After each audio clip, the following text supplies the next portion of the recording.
Bienvenue dans Richissime, le podcast qui révolutionne la façon dont on parle d'argent. Je suis Delphine Pinon, je suis entrepreneur, investisseur en immobilier, money et life coach, c'est-à-dire que j'aide mes clients à révéler tout leur potentiel financier. Chaque semaine, je partage un nouvel épisode avec un invité ou en solo, dont l'ambition est de provoquer les conversations les plus profondes et les plus authentiques à propos de l'argent, chez vous, au bureau, entre amis, sans jargon et surtout sans tabou. Je vous aide à comprendre comment vous fonctionnez avec l'argent, ce qui coince pour vous, ce qui vous donne l'impression de stagner, de manquer, de vous limiter, et surtout, je vous partage les clés pour transformer votre vie comme j'ai transformé la mienne et celle de milliers de personnes. Retrouvez-moi sur Instagram, c'est Richissime Podcast, pour les coulisses du podcast, des partages beaucoup plus personnels, pour assister à des lives avec des invités, pour des revues de lecture et pour connaître mes offres de formation et d'accompagnement.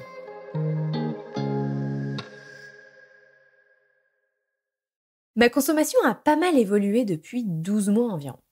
En essayant de décrypter mes nouveaux comportements de consommation, j'ai mis le doigt sur un point que j'avais envie de partager avec vous. Je n'achète pas de façon rationnelle. Voilà, c'est dit.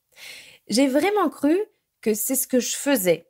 J'ai même, je pense, essayé d'acheter, de consommer de manière rationnelle. Mais c'est contre nature. C'est contre nature pour moi, mais je crois que c'est contre nature de façon générale. Croire qu'on achète de façon rationnelle, c'est pour moi une hérésie.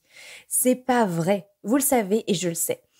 Quand je reprends un dessert au restaurant à la fin d'un repas copieux, ce n'est pas rationnel. Je n'ai plus faim.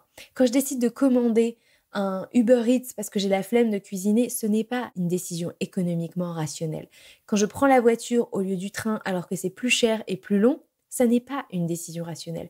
Quand j'achète plus de jolies robes que je n'ai d'occasion de les porter, ce n'est pas rationnel. Quand j'achète 2 kilos de fromage pour une raclette alors qu'on n'est que 4, ce n'est pas rationnel. Quand vous achetez des quantités astronomiques de jouets pour vos enfants, de jouets, de livres, de trucs d'éveil, ce n'est pas rationnel non plus. Et quand je décide d'investir 22 222 € dans un accompagnement après une conversation de 1h45, ce n'est pas rationnel non plus. Peu de nos choix de consommation sont 100% rationnels à mon sens. Il y a quelques exemples. En vrai, j'ai toujours l'impression qu'il y a une composante émotionnelle, même si des fois elle est infime. Nos choix sont avant tout émotionnels. Et c'est pas un gros mot. C'est pas un gros mot de le dire, c'est comme ça, c'est tout. C'est un fait, c'est un état de fait. On peut pas aller contre, on peut pas dire qu'on n'est pas d'accord, c'est un fait. Et d'ailleurs, les professionnels de la vente et du marketing l'ont compris, et d'ailleurs, ils l'ont compris depuis bien longtemps. Et la plupart des techniques de marketing ont pour but d'utiliser nos émotions et nos biais cognitifs dans le but de justement nous pousser à faire un achat. Par exemple, on achète pour combler l'ennui. On achète pour cette dose d'adrénaline que nous offre le fait d'avoir quelque chose de nouveau dans notre vie. On achète par peur de manquer, de passer à côté d'une bonne affaire. Et on achète aussi pour être fier de pouvoir dire qu'on a fait une bonne affaire. On achète pour se sentir bien. On achète aussi pour se créer des souvenirs. On achète parfois pour se conformer ou acheter un certain statut social. On achète aussi éventuellement pour combler un vide ou une absence. C'est quelques exemples parmi tellement d'autres et tout le panel émotionnel qu'on a en tant qu'humain. Attention, je ne dis pas qu'il n'y a qu'une dimension émotionnelle à nos achats. Mais je dis qu'en fonction des circonstances, la part de l'émotionnel est plus ou moins importante. Qui n'a jamais acheté quelque chose dans un magasin juste par peur de blesser le vendeur qui, ma foi, était sympathique et qui a passé du temps à nous expliquer. Alors, des fois, c'est dans un magasin ou sur un étal de marché ou quelque chose comme ça. Qui n'a jamais préféré une marque de voiture, par exemple, parce que ses parents ont toujours conduit la dite marque en question? Qui n'a jamais, par exemple, cité la marque d'un vêtement pour faire, au détour d'une conversation, pour faire valider un certain statut social auprès de son entourage, des collègues, des amis. Ah tiens, il est joli ton vêtement. Ah oui, c'est une chemise Ralph Lauren. Personne ne vous a demandé si c'était une chemise Ralph Lauren, mais au passage, ce petit détail a été mentionné dans la conversation. Qui n'a jamais acheté un robot de cuisine pensant tout simplement qu'il allait vous transformer en cordon bleu? Qui n'a jamais eu peur de ne pas offrir assez de cadeaux, de jouets à son enfant à Noël? Ou de donner assez d'argent? Qui n'a jamais acheté un bouquet un peu plus gros, pensant que s'il était un peu plus petit, ça paraîtrait un peu radin ou un peu cheap. Qui, à l'inverse, n'a jamais acheté juste une seule rose, comme ça, tout le monde est content, parce qu'une rose, ça s'achète par 1 ou par 3, évidemment, on peut acheter des gros bouquets de roses, mais acheter une rose, c'est déjà bien. Et donc, en réconciliant à la fois l'aspect budgétaire, mais aussi la symbolique de l'achat d'une rose. Qui n'a jamais mangé un énorme burger juste après une séance de sport? Qui n'est jamais allé faire du shopping un dimanche ou un week-end, un samedi ou un dimanche après-midi, parce que juste, il faisait moche, il pleuvait et que vous vous ennuyez? Même pour acheter une maison, ne dit-on pas, tout se joue dans les premières 90 secondes? Qui a déjà fait une visite immobilière en 90 secondes? Ça n'existe pas. Ça veut dire qu'on se décide avant même d'avoir vu le bien entièrement et parfois même sans connaître réellement le prix ou avoir vu les diagnostics ou connaître exactement l'état du bien ou avoir posé des questions de base comme de combien est la taxe foncière ou pourquoi le vendeur vend ce bien, etc., etc. Même pour acheter une voiture. À défaut de bien se renseigner sur le modèle, sur la motorisation, sur ce qui nous conviendrait mieux à notre mode de vie, on va acheter la marque en qui on a confiance, au vendeur en qui on a aussi le plus confiance. Je ne crois pas que l'achat émotionnel soit problématique. C'est pas mon point de cet épisode. Je suis pas en train de dire que nous devrions tous acheter de manière rationnelle, même si je ne le fais pas, et que l'achat émotionnel n'est pas valide. Au contraire, je pense que l'achat émotionnel, c'est pas qu'il soit valide, c'est que il existe presque malgré nous, j'ai envie de dire. C'est un fait. Ce qui est problématique, en revanche, à mon sens, c'est le manque de pratique que nous avons dans la gestion de nos émotions. Je m'explique. On a tous beaucoup de mal à gérer nos émotions, notamment évidemment, sinon ce serait trop simple, lorsque nos émotions sont désagréables. Je vous donne quelques exemples. L'ennui. L'ennui, c'est pas quelque chose qui est agréable. Moi, je me rappelle quand j'étais petite, qui n'a pas... Quand j'étais petite, ma sœur et moi, à un âge où on pouvait être seul à la maison, on avait cette habitude pendant les vacances scolaires ou les vacances d'été, quand on s'ennuyait d'appeler nos parents juste parce j'appelais ma mère, juste parce que je m'ennuyais. Donc je l'appelais, je disais, je m'ennuie. Et j'attendais d'elle qu'elle me donne des idées, qu'elle me divertisse, mais j'avais pas vraiment envie non plus parce qu'elle avait des tas d'idées forcément, et aucune de ces idées ne me plaisait en fait. J'avais juste envie de tromper l'ennui. La solitude aussi, c'est pas un sentiment, une émotion qui est agréable. L'insatisfaction, la frustration, la colère, la tristesse, la déception, la culpabilité, la honte, l'incomplétude.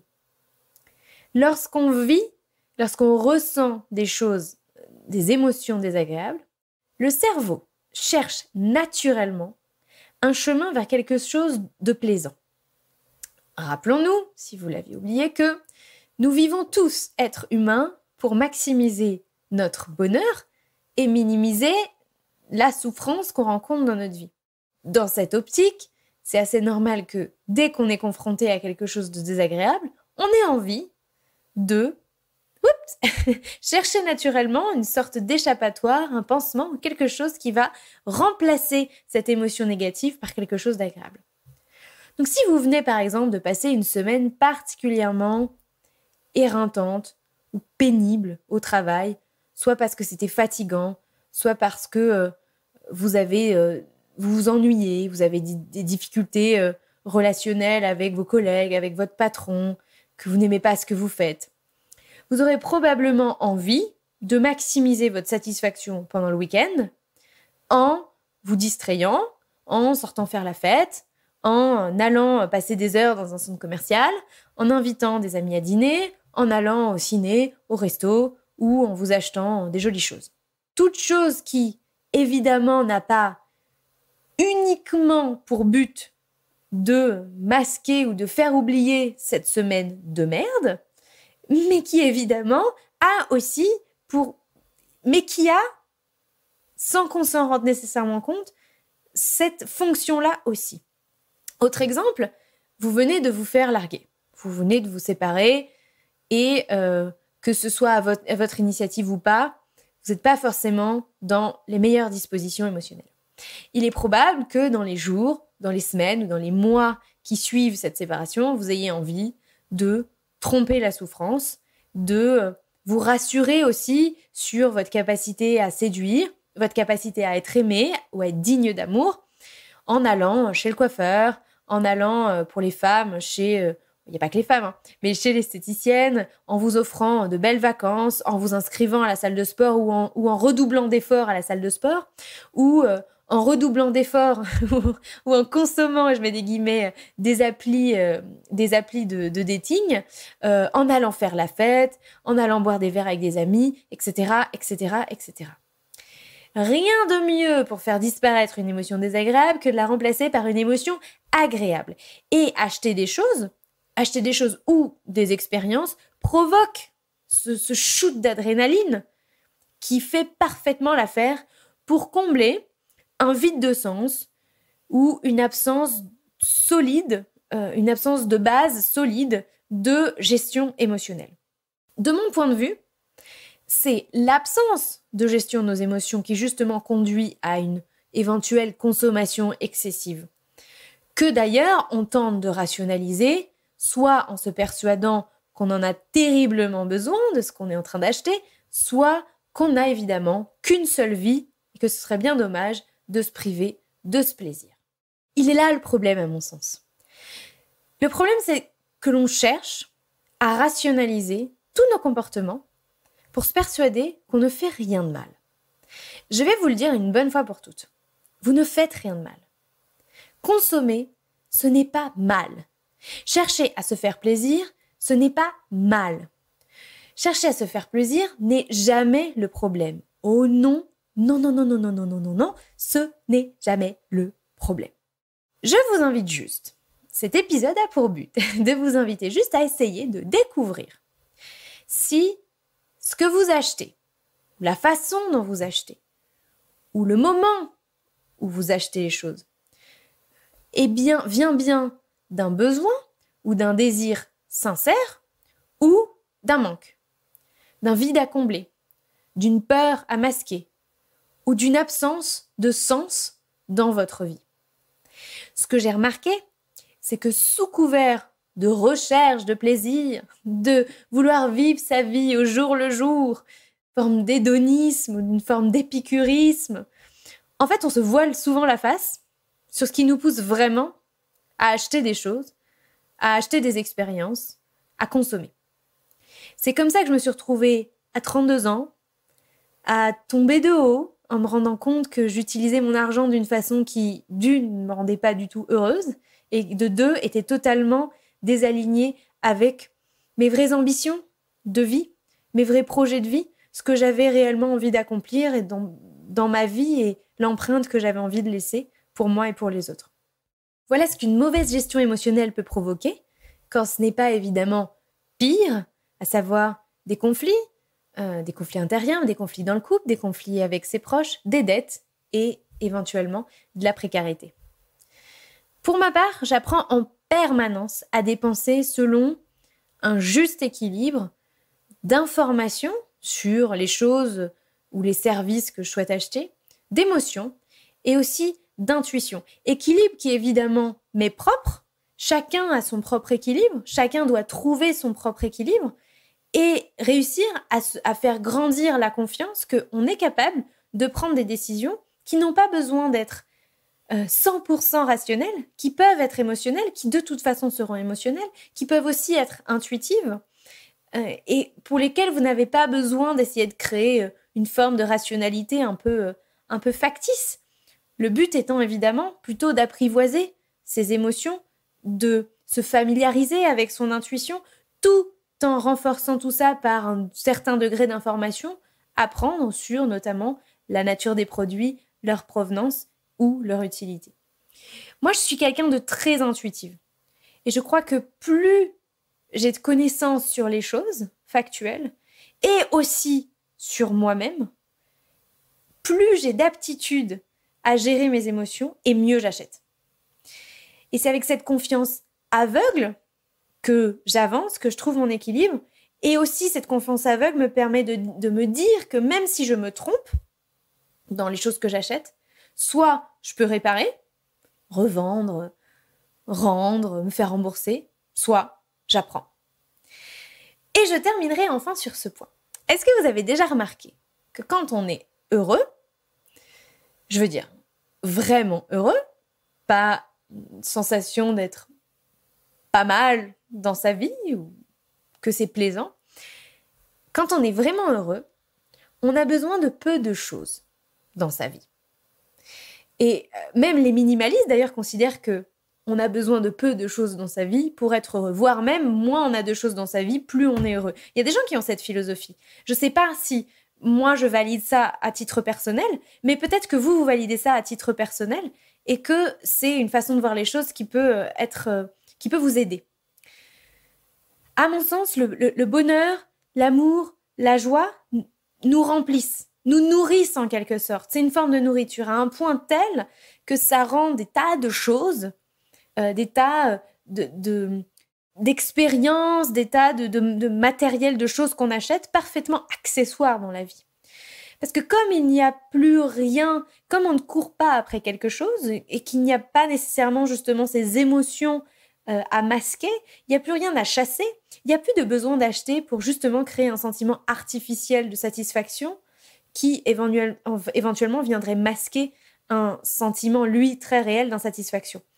On peut alors plus facilement laisser place à un réel, cette fois-ci, un réel désir d'acheter, de consommer, motivé par du désir pur et non pas par l'absence de quoi que ce soit d'important qui ne serait pas là dans notre vie.